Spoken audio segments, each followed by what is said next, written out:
Welcome, everybody. Good morning or good afternoon, wherever you are.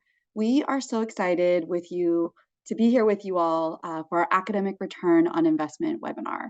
It's so wonderful to see so many familiar faces and new faces with us here today. I'm delighted to host the webinar today. Before we begin, I wanted to briefly mention that the Community Unit School District 300 team wasn't able to join us today. However, we do have the honor of having another fabulous district with us today, the Kyrene School District. They're here to share about their academic return on investment journey, and you'll be hearing from them in just a little bit. Here's our agenda for today. We'll start with introductions. We'll share more about the DMGroup approach to academic return on investment. We'll hear from the Kyrene School District about their journey with the academic return on investment approach and methodology. And then we'll open it up for questions and answers from the audience and have a really powerful conversation. I'm excited to introduce the DMGroup team that's here with us today. We're joined by the incredible Simone Carpenter. She's a director here on the DM consulting team. She leads our work on academic return on investment, scheduling, and much more.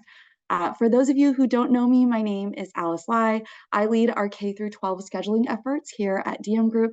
I started out as an elementary school teacher for 10 years and was a middle school principal for 5, and so excited to be here with you all today. We always like to begin our conversations with a quick overview of our DMGroup mission, who we are, what we do, and why we are here today. We were founded in 2004 with a mission to achieve systemic improvement in public education. And we do two things. We combine management techniques and educational best practices. And we define success as what's good for students, what's good for operations, and what is cost effective. And at the intersection of those three things is our mission, what's good for students. We partner with hundreds of districts from coast to coast to help address their most pressing needs in districts large and small and in rural, urban, and suburban areas. Our current offerings are organized into 4 areas: DM learning, DM consulting, DM schedules, and breakthrough results. DM Learning includes our DM Council, a community that currently brings together over 100 districts and their leaders. DM Institutes provides professional development to build district capacity. Our current institute offerings are the Academic Return on Investment Institute, Secondary Scheduling, and the Elementary Scheduling Academy.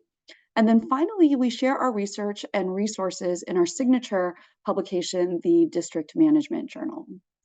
With our DM consulting team, we partner with districts to provide customized management consulting support around a variety of topics that you can see on your screen here, such as strategic planning, special education, budgeting, and much more.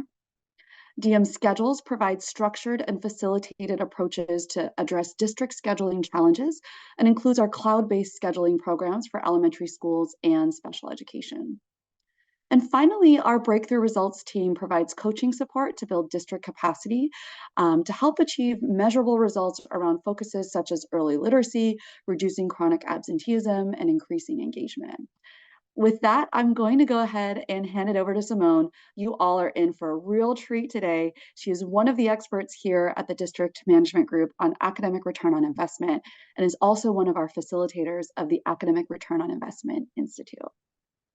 Thanks so much, Alice. And I'm going to share over your screen share. Good morning or afternoon, everyone. It's great to be here with all of you today. As Alice shared, my name is Simone Carpenter. I'm a director on the consulting team here at District Management Group. And I work with clients coast to coast, helping them think through how do we budget and solve challenges more strategically. And one of the things I do is lead our Academic Return on Investment Institute, in which I've done this work with over 50 school districts, ranging in size from 300,000 students to 1,000 students. So if your district falls somewhere between the two of those, you probably are a good candidate to do academic return on investment. I'm going to do a brief overview of A-ROI and what the framework and methodology looks like, and then we're going to talk about this in practice with our friends here from Kyrene. So to start, all of you know this, districts make so many investments in programs, in people, in time. We know that, we have investments in dollars, but we also have 80 to 90% of our school budgets are people. And so our people's time is also a really valuable thing to capture when we think about investments. And this leads to districts making investments in hundreds of different programs and initiatives. And I like to think of this as we're a cook in a kitchen and we're making a lasagna. And we just layer program on top of program on top of program on top of program. And then we get to the end, we've baked it, we take it out of the oven, we take a bite and we say, we have no idea what layer in that lasagna is tasting really delicious and what layer in that lasagna is going to make me sick later. And that's what the challenge is in so many schools and school districts is we layer program upon program upon program. We make more and more investments in time and people and in dollars, but we have no idea which ones are working, which ones might make some people have an allergic reaction and other people think it tastes amazing. So for whom they're working for, and how do we do this more strategically and more thoughtfully with our resources? An academic return on investment is one way of understanding the layer of that lasagna. How is it doing? So A-ROI at its core answers the question, what works? So what are the student outcomes associated with this program or initiative? For which students? Are there specific groups of students that this program or initiative is working better or more effectively for? And at what cost? What are the key drivers of cost in this initiative related to this initiative or program? And this is not just cost in terms of line items in the budget, but in terms of people and in terms of time. And so to keep that analogy going, A-ROI you can do on the whole lasagna, but you can also do on that one layer and say, is that layer tasting good? Is it causing an allergic reaction for some but not others? And how much are we investing in that layer? In most districts today, when we layer our programs on top of each other, we just keep them year over year and we add more. Rarely do we take things away. And when we do take things away, it's usually for one of two reasons. We're faced with a budget deficit and shoot, we got to cut 3% across the board. So let's find some programs to cut. Or it's because finally that person who brought the program in is gone and we can cut it and no one will care. And those are really the only two reasons that we see most districts make the decision to not keep a program. But once you've done the A-ROI look at a program, that what works for which kids at what cost, you can still make the decision to keep your programs exactly as they are. But you're making that decision because the program is effective and cost effective. And you can also make the decision still to eliminate a program. And that you would eliminate a program because it's not a good use of your funds. It's not cost effective. And you're doing that really strategically rather than doing 3% across the board. You can also do a lot more with your programs. The choice is not a dichotomous keep or cut, but you can expand programs that are highly cost effective to reach more students. You can segment and target programs that are only successful for some parts of the population. So you can target certain interventions to who it works for and find something else for the students that it might not be working for. You can reduce a program. Maybe you see something's really effective, but it's extremely costly. So how do we understand what parts of that really costly program actually work and only make the investments in those? And then we can fix programs. And this is something we often see districts do because it isn't actually the program that's broken, it's the implementation that's broken. And so sometimes through the A-ROI process, we learn, hey, this isn't a bad program, but we're not seeing the results we want because it's not implemented well. And so you can fix the program with that. So let's talk about how this plays out in a few different examples. So we're going to have two hypothetical districts, and they're implementing the exact same after-school program. It's an after-school reading program, and they're trying to understand, is this working? And District A it has a very traditional approach to programming, but they do want to know, is this program working? And they ask program instructors and the instructors in the after-school program, report that students are making progress. And they see that attendance is at 40% most weeks, and that the student surveys, students are reporting, this is great. I love this program. So when the students say it's good and the staff say it's good, the district says it's good, and they keep it exactly as it is year over year. And the second district has some A-ROI proficiency, has adapted this A-ROI language and framework in how they look at this program. And so they say, is this working to achieve its outcomes? And they define success as improving in reading on formative assessments. So success is not defined by do staff like it and do students like it, but is it making progress towards student success? And they noticed that students involved in the program improved on average by 5% on the formative assessments, but that students who attend the program more have higher assessment improvement. And so they said, well, yes, it works in some ways, but for the program to be successful, attendance needs to be increased. But it doesn't stop there.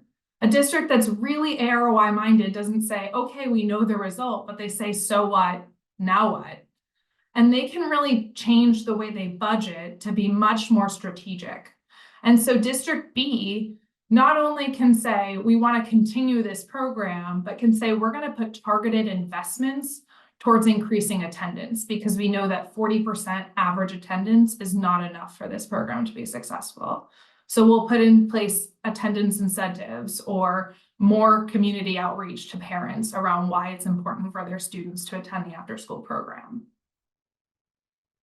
And we'll look at one more example that talks about the for which part of the does this work for which students at what cost.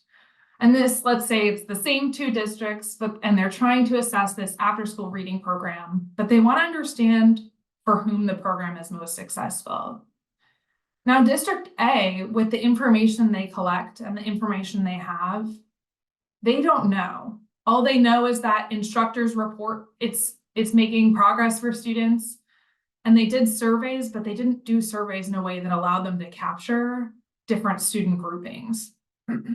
So probably the most nuance that District A can make is this working at one school but not another? But District B can actually break their formative assessment data out by specific student grouping. So they can look at how is this working for English learners versus our native English speakers? How is this working for our students who are right on grade level for reading and going to the after-school program versus students who are further behind in reading and attending the after-school program? And they see that while English language learners students are only 5% of the program attendees, enrollees, they have the greatest gains on their assessment if they participated in this after-school program. And non-ELL students did not see significant gains during the after-school program. So this district can say, well, this program is not only more effective when attendance is higher, but it's also more effective when students are English learners. And so they can redirect the program. They can make some budgetary strategic decisions about what to do with this program. And I want to be really clear, doing A-ROI on a program, studying through the A-ROI lens is great, but it's only as good as the action you're able to take with that information and how you're able to change the way you allocate resources based on that. And so this district can say, we want to do one of two things. We either need to redirect this program to being for more English learners and find a different program that's maybe for our native English speakers, or we can understand why this is not working for one group and working for another, and we can actually fix our program so that it works for all of our students. So A-ROI capacity, I've said this once, I've said it twice, I've said it 4 times probably, is what works. Do we have accurate and useful results for our program? For which students? Do we know who our initiative serves and who it's working for? And do we know the investment we're making in time, people, and dollars? The core of that is A-ROI. But the amazing thing about A-ROI is the next step, is the so what, the now what. And Having A-ROI capacity means being able to take action and budget strategically based on this information around what works for which kids at what cost. So I'm going to pause there. And Alice, I think we're going to introduce our guests and then jump into how this has looked in one district. Yes, absolutely. Thank you, Simone, so much for giving us that sort of overview of academic return on investment and helping us to just continue to build a deeper understanding. So now that we've sort of heard and learned more about what academic return on investment is, let's take a look at what it looks like in practice. Before I continue on, if you're able to, and you're able to sort of share your video, this is a portion of our webinar where we can engage with our audience. We'd love to see who's in the room if you're able to do so. So if you're comfortable, we'd love to have you do that. So I'm so thrilled to welcome the Kyrene School District today to join us in this conversation.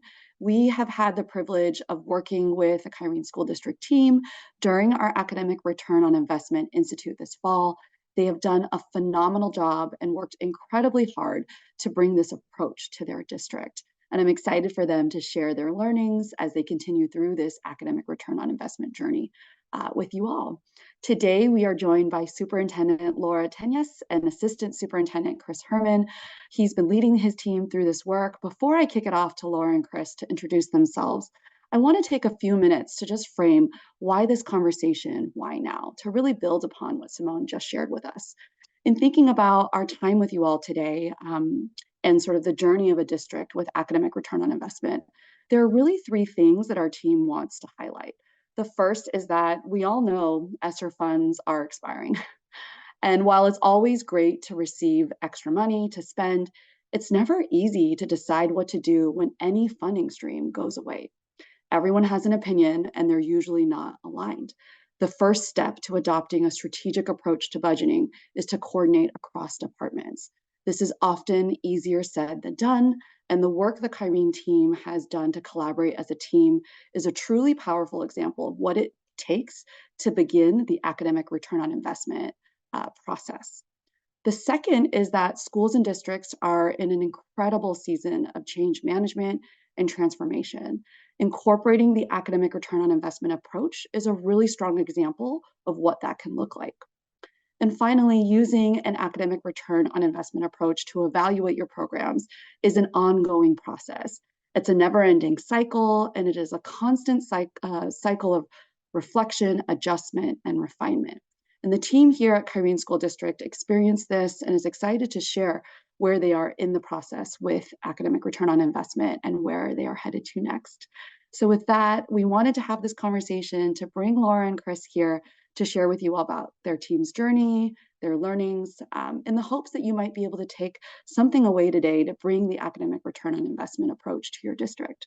So without further ado, our special guests joining us today from the Kyrene School District are Laura and Chris. I'm going to go ahead and hand it off to Laura to introduce herself first, and then we can have Chris introduce himself. Thank you, Alice, and thank you, Simone, and thank you to all of you that are joining us today. Chris is really going to be our main presenter, but I'm also here to answer some questions. He's really taken the lead on this as our associate superintendent and also our CFO for the district. So as shared, my name is Laura Toenjes. I am the superintendent here in Kyrene School District. I am just wrapping up 3 years in this seat. I joined in the middle of COVID. Was actually voted in on Zoom and started the first semester on Zoom. So, but I'm really excited about this process. We just wrapped up adopting our strategic plan for the next 5 years. And this is actually one of our initiatives in our strategic plan. It is also my superintendent goal that I set goals with my governing board each year. And one of my goals is to take a team through this process and to start to figure out how we develop the appropriate systems in our district so that this work can continue long past any of us. So right now we're in the learning stages as well. We're about 3/4 of the way through, and I think we've got a lot of really good work in progress. And I'm going to let, as I said, Chris take it over from here and share, but I'm also able to answer any questions from my seat as well. And I am sitting on the team as well, but Chris has really been leading the work. So Mr. Herrmann. Thanks, Laura. Good afternoon or good morning, wherever you're at today. My name is Chris Herrmann, and I'm the Associate Superintendent here at Kyrene School District. And I also, as Laura mentioned, serve the role as our Chief Financial Officer.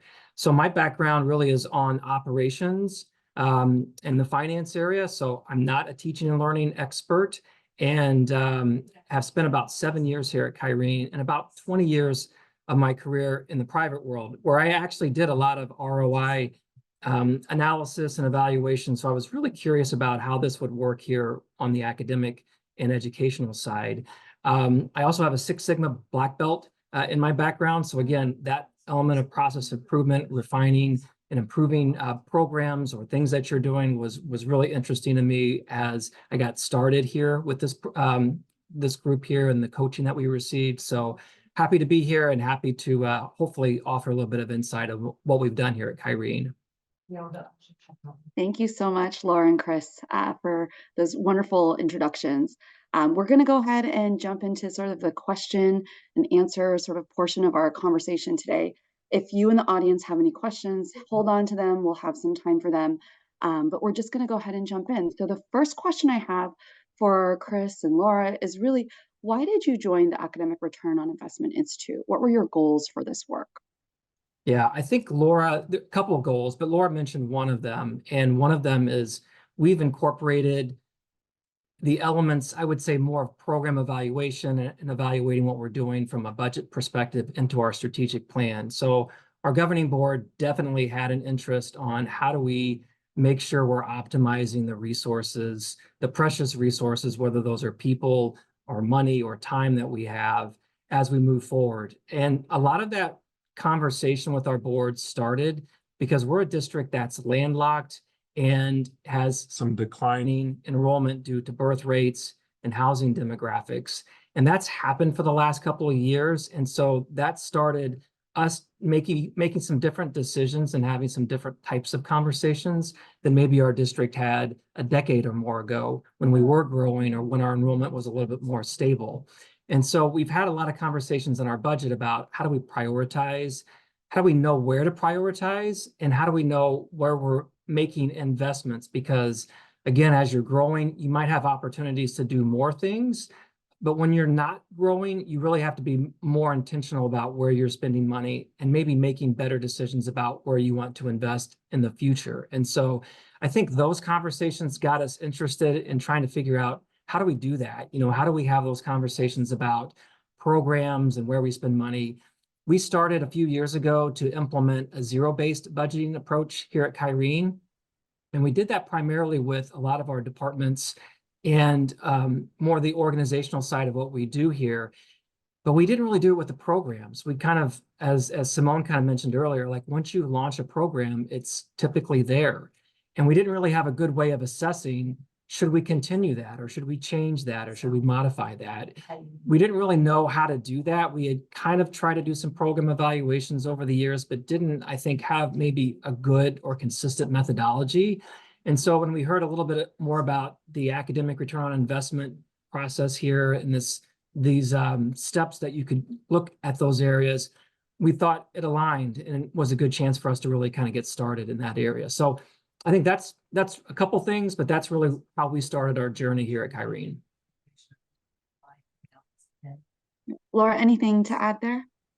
I think Chris captured most of it there. I do think we also, interestingly, as we went through our strategic plan process, right, we did an initiative inventory, and you just do that as part of the process. And we started to look at some programs that we had been implementing. And interestingly, all research-based. I mean, MTSS, everything that comes along with MTSS, right? There's great research behind it.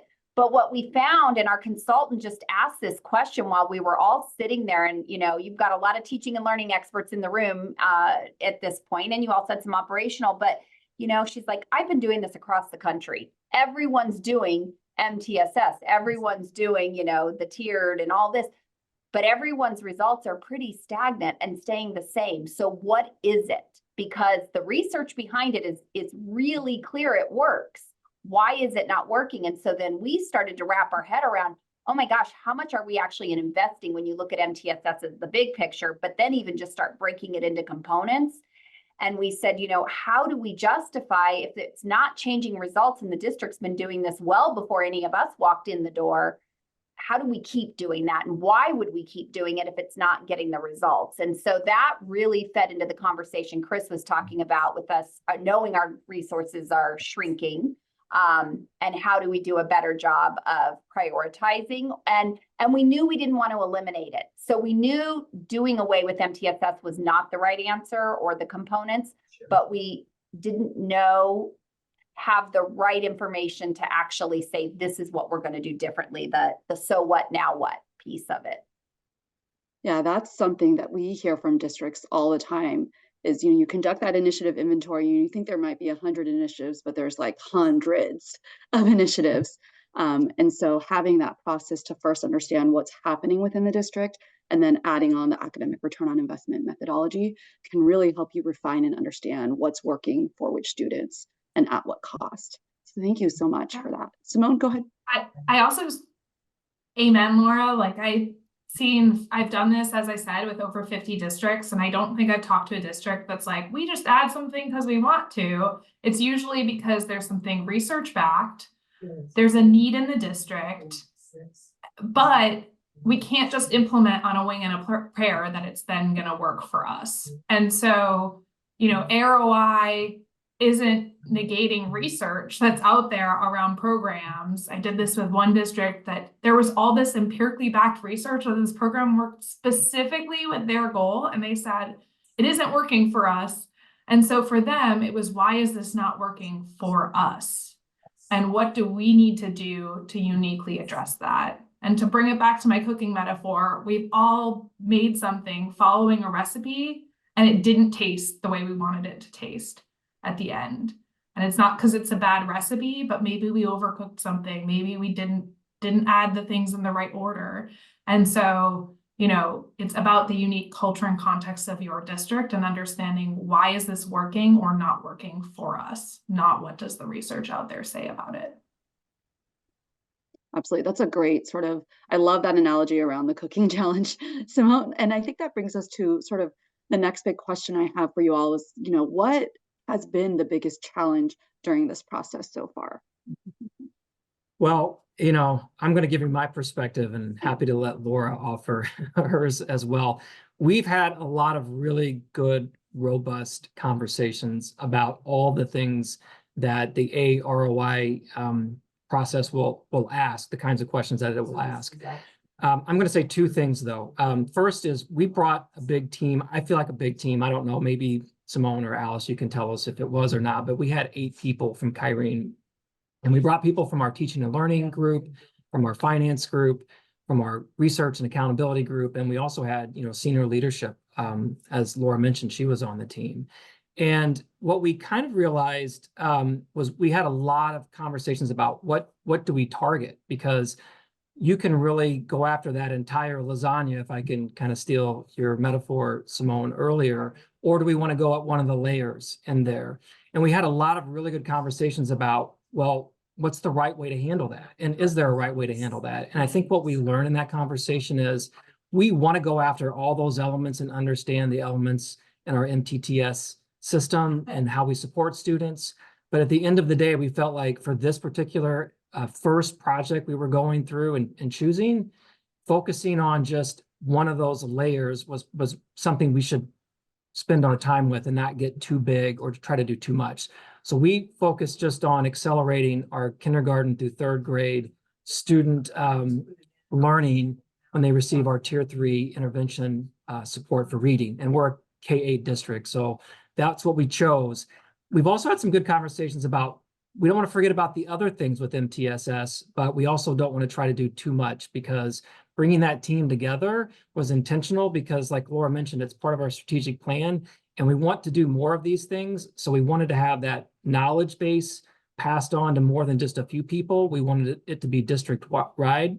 And so the second piece of, I think, a challenge was the time and the pace of where we all were in this process.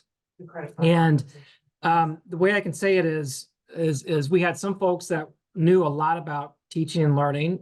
I was not one of them. And we had other folks that knew a lot about finance, right? And the cost side of things. And so what we realized is our time is valuable. And as we bring all these people together to learn the different elements, we needed to take some moments and pause and make sure we were all speaking the same language. And so, for instance, we had some folks in our teaching and learning area actually schedule some time with people like me who didn't know all of the ins and outs of that tier 3 reading literacy and what that looked like. And that helped me understand, as we were defining things like, is the program working and for which students, I didn't waste my time sitting there through those conversations because I had a better understanding of what that meant. So I think bringing all of your people along, whoever you decide to involve, is really important, because you want to have those robust conversations, and you really can't if everyone doesn't have that same common level of understanding.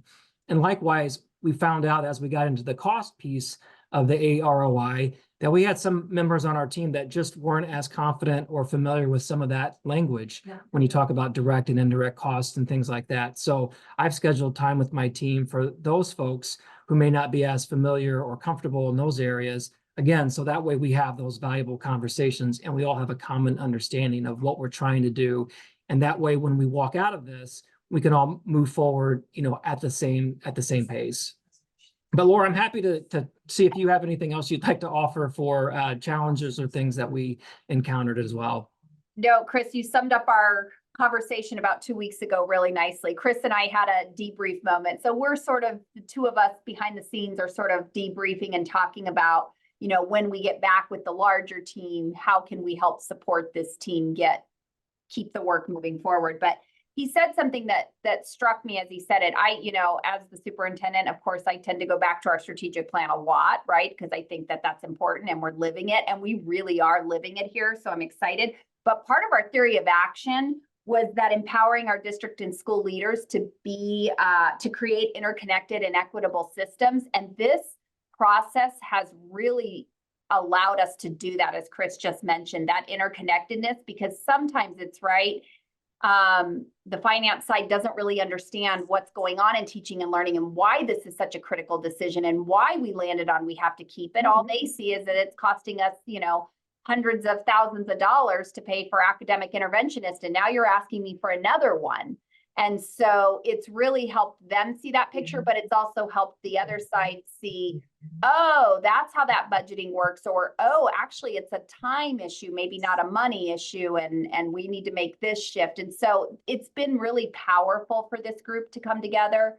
I think one of the challenges that we're sort of in the middle of right now, they always say it's messy in the middle when you're doing a big project like this, is you're working on a project while you're going through this, which is great. The sample project is a great strategy. But one of the challenges is at the same time, you've got to be thinking about how do I then translate that into creating a system within our organization that no matter what initiative or program or whatever you choose to do an A-ROI on down the road is set up to do it. So we're trying to take it from a 2-lens perspective. How do we figure out the project and actually find out if our tier 3 supports are working or need to be shifted, but also to develop the systems. And that was why we were so intentional about who sat on this first team, was we wanted the people that would be responsible for those systems that we felt like without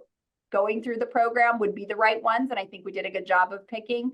But I would say, that's been a real plus, is having all of those voices in the conversation.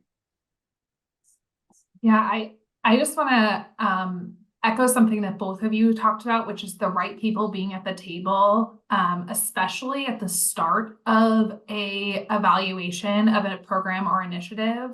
We've all, I think all of us in our lives have gotten in arguments with people where we're coming in from our perspective and we leave just more deeply entrenched in our prior beliefs, because we never really had the conversation around, why are we disagreeing? And having the right people at the table when you define success for an initiative or a program, having the different folks, the folks from finance there, the folks from academics there, the folks from data there, to to really debate out why are we defining success in this way? What do we believe the purpose of this program is? And get alignment there.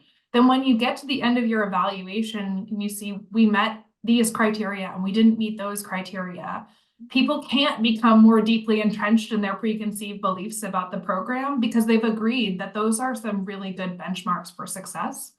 And so really critical in success for A-ROI, and what I consider success for A-ROI is not completing it, but is taking action based on what you learn. For success in that, you have to have the right people there, and you have to have had the healthy debate early. And so I think that's something that the Kyrene team has put a ton of energy and effort into, is saying who should be at the table and how do we leave space to have those healthy debates, those healthy discussions.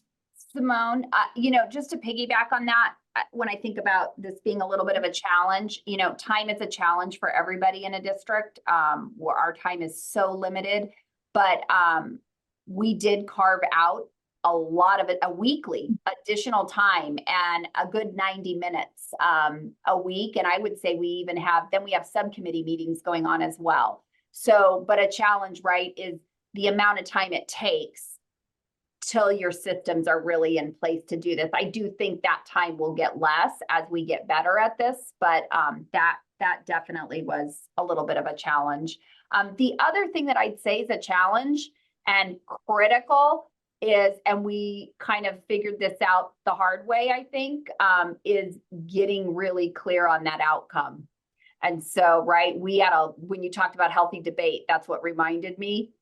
It must have taken us, I don't know, Chris, if you remember how many sessions, but multiple sessions of this group coming together to truly land on what our outcome was. Because we have our strategic plan goal around increasing literacy, and you could easily just go to that, but we got really, really specific in this outcome to say, yeah, that outcome should lead to helping increase our overall literacy, but really what is the outcome for this specific tier 3 piece of our recipe, if you will. So that was challenging when you have that many different voices in the room. And as Chris mentioned, not all of them have the same background in teaching and learning. And so we all came at it from a very different perspective, but where we landed, I think, is really going to help us with communicating this down the road.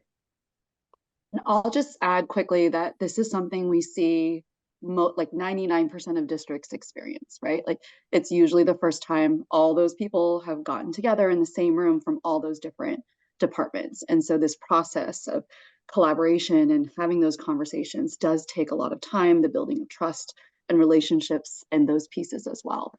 I see a few fabulous questions in the chat. Before we get to those questions, I have 2 more for our Kyrene team, and then we'll open it up to the audience. The next question I have for you all really builds on sort of what we just discussed around your challenges. What were your biggest learnings from the process so far? Yeah, I think I'll offer a couple of things for that question, Alice, because I think we learned a lot of things, but one of them Laura touched on a little bit is that we realized for some of our programs, especially the ones that we were evaluating here and considering, we didn't necessarily clearly define what the objective of that program was. And I think we all kind of understood what we were trying to do, but we didn't really put the intentionality behind it when those programs were launched to say, how would we even measure this? How do we even know when those things are being done with fidelity? Are there milestones? Are there other things that we should be aware of? And we've kind of realized we need to be better at that as an organization, that sometimes we don't put that work in up front to say, how will we know what we're doing is successful? How will we be able to measure that and evaluate that and know if the things that we're doing are working or need to be changed? Do we have data that we even collect on some of these things to allow us to measure that or to be able to look at differences across the organization? So I think we've realized that as we go forward, it's hard to go backwards and do that and define those things. But as we go forward, we need to really be intentional and spend some more time upfront to make it very clear for not necessarily just for us as administrators, but for those that are implementing these areas to know what that accountability is and what that expectation is. and we can do a better job of following through and revising or updating things in future programs if we spend that time up front. The second thing I think is just a little bit more of a general sense of how we feel about things with A-ROI. I think we all have learned that we can do this. And I think in the beginning, I think we were a little nervous about, could we put this in our systems going forward? And I do feel like one of the things, if you're going to consider this, is make sure you move at the pace that your team is ready to move at. Because if you start moving faster than some groups already, avoiding confusion, avoiding people feeling like they don't really know why we're doing this or what we're doing, all that will create a lot of problems to know how to move forward once you want to get to the place that you want to. So keeping everybody connected is super important. And I feel like we've done a pretty good job with that. Laura talked about the investment and time that we made, because we do want to keep this going forward, down the road in future years. And so we've realized we can do this. It's not something that's going to be too much of a burden, too much of a challenge, expertise that we don't have. I think one of the things I'll share that I was nervous about was just how the finances would work and how that cost analysis would work. And so if any of my finance colleagues are out there, I want to kind of let you know that there's more of an emphasis on accuracy rather than precision. And so what that means is, a lot of times the finance team will think about, let's get down to that account string or into our ledger or the transactions to pull things out, or creating another system of monitoring expenses and tracking things differently. And those are not things that we're doing. And those are not things that you need to do with this approach. So when I realized that there's a much simpler way to get that information and the approach that you should be taking, that focuses more around that general accuracy and using the information that you do have, not creating more information, not creating another accounting system. I think that helped me realize that we do have the right people in our finance team and our accounting team to be able to support that. And so that's kind of speaking from my lens, but I think the rest of the team would say we also feel like we have the expertise and the people that can do this going forward. That's really helpful, Chris. I think that sort of focus on like how it can really impact finance, but like sharing the piece you were nervous about and then going through the process and the learnings that you've had can really help build that understanding for what it can do for the district as a whole. So I really appreciate you sharing your insights there. Laura, anything else to add? Chris did a fabulous job summarizing that.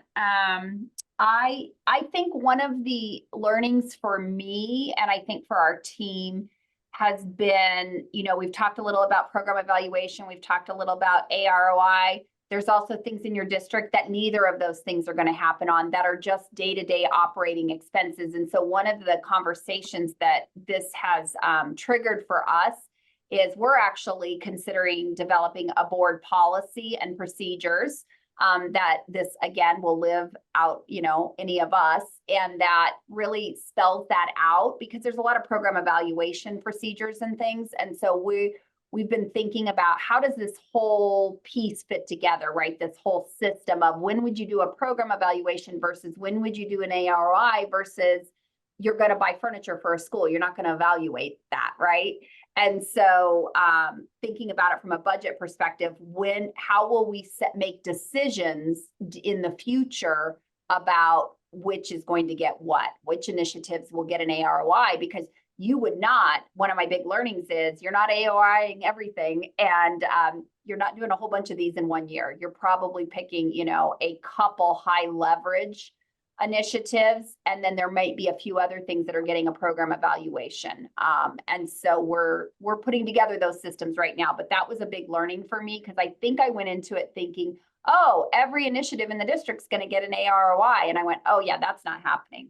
So there's not enough time in the world to there's not enough time in the world. Single one, right? No. I have one last question for you all before we open it up to audience. I know we have some burning questions around specific outcomes and things like that, but just generally for Chris and Laura, what's next for your district, the Kyrene School District, with A-ROI? Yeah, real quickly, I'll just try to offer a couple things, Alice, for that. I think I'm really excited about how do we integrate this practice into our budgeting. That may mean a whole lot of different things. We haven't quite figured that out, but I think we've seen that there's a thread here that we can tie this evaluation tool into how we budget and prioritize, whether that becomes something we do 1 or 2 projects a year, whether that's something we involve our board with. Those are questions we haven't quite answered, but I think we have some really good opportunities on how do we solidify the decisions we make in our budget using some A-ROI techniques. The second thing I'll say is, we've got to figure out how to communicate this to our teams and those who aren't behind the curtain working on these projects and having these coaching sessions. And so I mentioned earlier that we have declining enrollment, or our number of students are less each year because of the demographics and birth rates.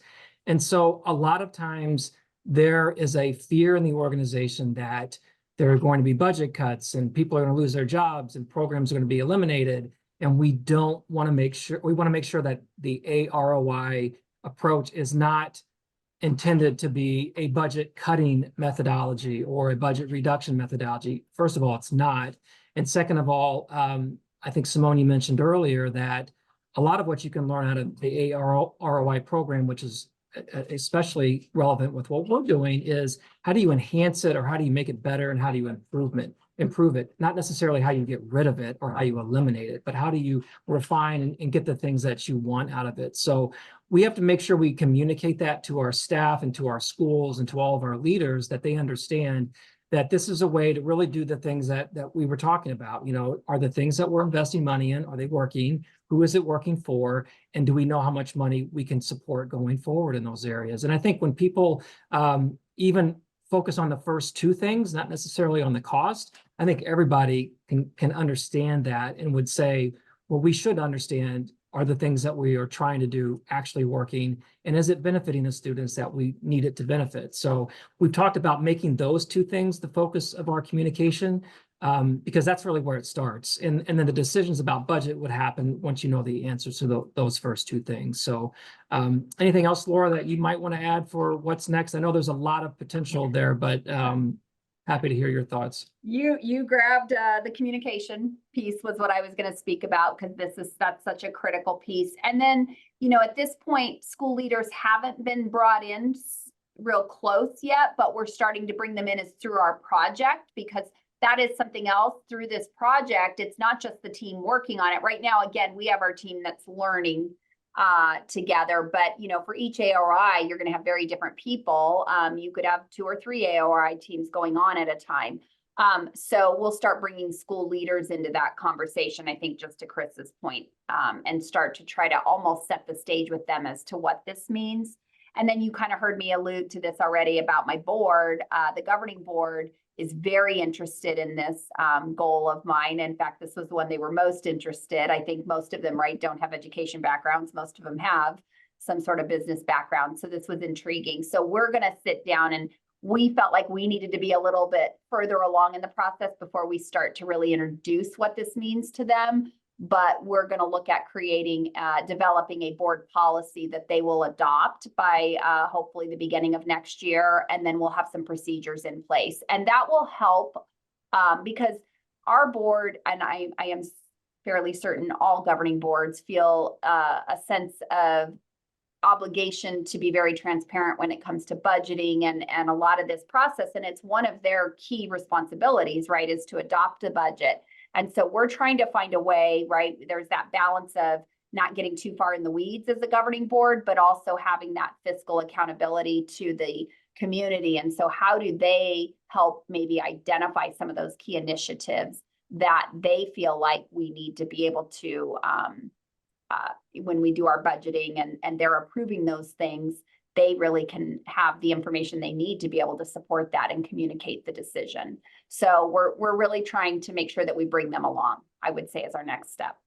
Yeah, that is such a helpful sort of look into the future of all the things that you all have planned for what's next. I really appreciate both of you sort of just engaging in this conversation with us. I'd like to invite our audience to unmute and share your video and come on screen and ask your questions. Gina or Alicia, I see the 2 in the chat. If either of you would like to kick us off with your question and sort of talk directly to Laura and Chris and Simone, we're happy to sort of build that opportunity for you here. Thank you. And my questions will sound really stupid. There's no stupid questions, no stupid questions. If you could just tell us your name and where you're from and then ask your question, that would be great. Thank you. Gina Myers, Assistant Superintendent for Curriculum and Instruction, K-8 District, small high-performing district. We have become the wild, wild west of many programs and apps, technology, you name it, we have it. We have a strong teachers union here, so we sign off. If they want something, we buy it. But as you mentioned, we have to pull back now because those one-time funds are going away. And so I had two questions. We want to clean up the wild, wild west or layers of lasagna. So my first question would be, how would we associate a specific outcome with a specific program when we just have so many? So I cannot say, oh, our EL scores went up because we bought Renaissance Lexia. I'm just tossing that out.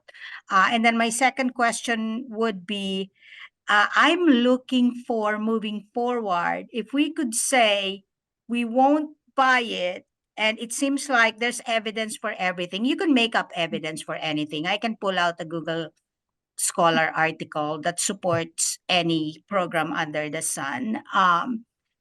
Is there a checklist where we say, okay, who is it for? How do we measure specifically if it's effective? How much time before we deem it effective or not effective? I'm just looking for something that I can use to say no and sound really convincing saying no. So those are my stupid questions. Sorry. No stupid questions. They were actually both really fantastic questions. And I'll start with each one, and then Laura, Chris, Alice, if you want to jump in with anything to add to what I'm saying for each of them, feel free. For your first one, this is actually probably the most common question I get. It's exactly the lasagna. We layer and layer, we take a bite, and we have no idea why it tastes bad or why it tastes good. We have no idea which layer. So if we think about that, you know, Laura and team are looking at MTSS. If we have 20 different interventions targeting reading, and then reading scores go up, which one of those actually worked? And did one of them actually counteract and push kids back? And so for us, there's two ways that we really acknowledge this challenge. And I want to also say before I get into either of those that we're in school districts, we don't do randomized controlled trials. We don't do these things that kind of control for all of the other variables. So it's really challenging to answer this question. And we're not a research firm. We're not doing, you know, controlled research to get specific answers. But what we can do is create a really clear theory of action that says, for this specific intervention, not all of them, but for this specific one, here's what the research says why it is effective. Here's the inputs related to that. So here's what the actions are going to be. Here's the outputs. Here's the immediate results we're going to see. And then here's the long-term outcomes. And outline that entire theory of action and measure every piece of that theory of action. Because that will allow you, for that one layer of the lasagna, to say, what are we putting into it? What are we getting out of it? And what are we seeing from it? And is there a breakdown somewhere along the way based on the research that's out there that's indicating why this is working or why this isn't working for us? That's the first thing. And the second is those specific student segments. It's the for whom. Even though that's not related to the what works, when you can get really specific around, hey, we have 40 different, you know, we're the Wild West of apps in our school district, you know, which apps are being actually used by which students, and what kind of are the combinations, and understanding that through what Laura and her team have already done through that initiative inventory, and getting really clear on which ones are used by which students allows you to disaggregate your results a lot more and understand kind of which combinations, because sometimes it's not one intervention that works, it's actually the combination of two. Or sometimes it's this one and not that one, these two and not that one. And so being able to kind of disaggregate by which students those different programs are used for, that can really help you understand which parts of this special sauce are working and aren't.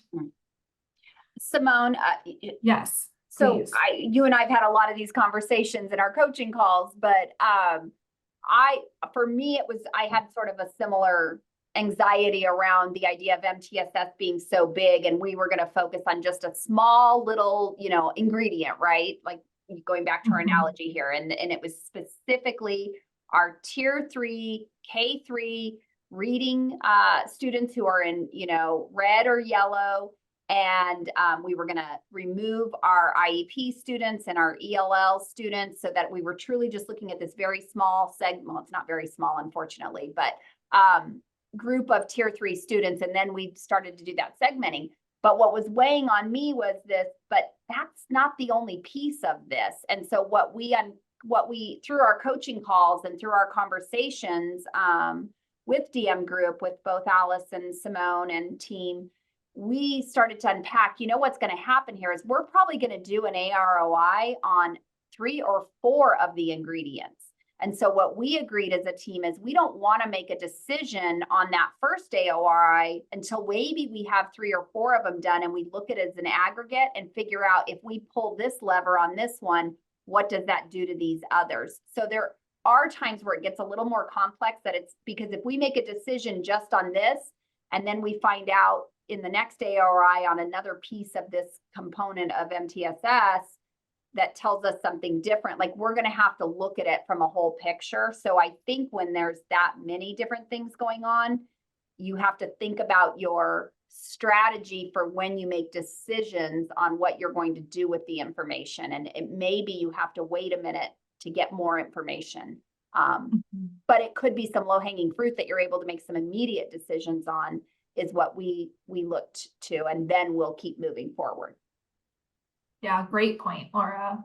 And then your second question around the buying checklist. This is actually something we have in one of our journals that is publicly available. We actually have we call it a new program application form rather than a rejection form. But it's something that, kind of aligns when you're asking for a new program or initiative. It says, how are we going to do A-ROI on this? And why is this uniquely positioned to offer support for us? So we can send that out as a follow-up. It's publicly available. We have a sample one, and then we encourage you to make it your own. I do see Alicia had her question in the chat, and she's not able to go off mute. Yeah, I have a slide that will talk about sort of the team composition coming up. We have time for one more question because I want to make sure we end on time, because I'm sure everybody has meetings they need to get to. Monica, I see your hand raised. Do you want to come off mute and ask your question, and then we'll sort of wrap things up so you all can get to where you need to be? Yes, this has been quite informative for me, so I'm very excited to hear. I'm actually a school board member in the Kyrene School District in Newark, Delaware. And our school board spends a lot of time talking about data, but I'm not sure that we're as efficient about it. There's a lot of, we got to use the data, but we don't really know what the data. I have spent over a decade, because we have a review board for our finances that is public, and I was on that for a decade before I joined the board. So we do actually spend quite a bit of time talking about it. Zero-based budgeting, that's something that we are trying to bring in. My question is, if this is something that I know Laura talked about bringing it to her board, but I get the impression that this is something I personally would be interested in learning about along with our team if our district and board decide this is a direction they want to go. Is that something that you normally see, or our board is not hands-off, although we should be a little bit more hands-off at times. Do you see that in places? Is that, I feel like I could learn a lot by being on this as part of a team, assuming that works with my school district.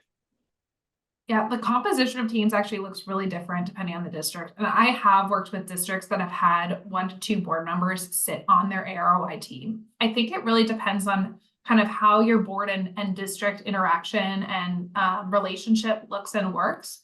But one really good example of how a board has been involved in this process, I can talk about ones where they've sat on the team, but also one that I just think is a really good example of how a board's been involved in kind of the right level, is a district that put A-ROI into their priorities. And they did, to the first step was doing the initiative inventory that Laura noted. And then with that initiative inventory, the district tiered their programs. They said tier 1 is programs that either are low cost or are effective or both. Tier 2 is programs that have questionable effectiveness and are fairly low cost. And then tier 3 is programs that we either know are ineffective or we have no idea if they're effective, but they're high cost. And then the board sat with the tier 2 and the tier 3 programs and said which ones are most important for us to evaluate first and right away, and prioritize that onto the district team to then conduct the A-ROI and share that back with the board, so the board could make really thoughtful decisions with their budgeting on high cost programs that were really uncertain of the impact. And they have board members, that district actually has one board member sit in on the A-ROI team, so that when it gets to the end of the evaluation and the board's expected to make the decisions about how do we want to shift resources based on this, someone has been involved in this process and understands the healthy debate that took place around goals, around successes, around failures. And so we see that was really effective for this district team, who wanted to say, we want our board to be involved. We want them to be the decision makers ultimately of the dollars that happen in our district. But we don't want them to be kind of bogged down with all of the details of all of our programs, and instead focus their time, energy, and effort on the ones that are most high impact. That sounds actually exactly how our board would probably operate. It seems to me, and correct me if I'm wrong, that it makes sense for at least some level of training to have the board's part of in the beginning, or a member of the board, so that they can understand the process and understand the language. Does that seem reasonable? I know we've considered, so we talked about this first layer, us doing it to make sure we have a deep understanding. And then actually we've been talking about who could potentially be the next group of 6 or 7 people from our district that are other directors or school leaders, along with maybe a board member at that time could go through. That way you're really expanding the scope of who's had this in-depth training. But we felt like there needed to be an initial, we needed to wrap our head around it before I could really engage with all of the board members and be able to speak that language with them.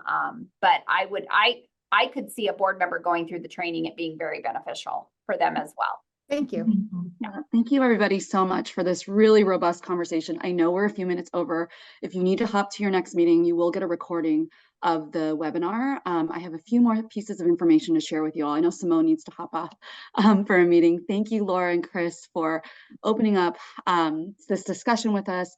I'm going to go ahead and share my screen with you all just to give you a few more details and insights into how you could bring this to your district. So that was a lot of information. My hope is really that you're walking away with some clear next steps or ideas for how to really strategically budget using the academic return on investment methodology. For some of you, this might be enough to get started.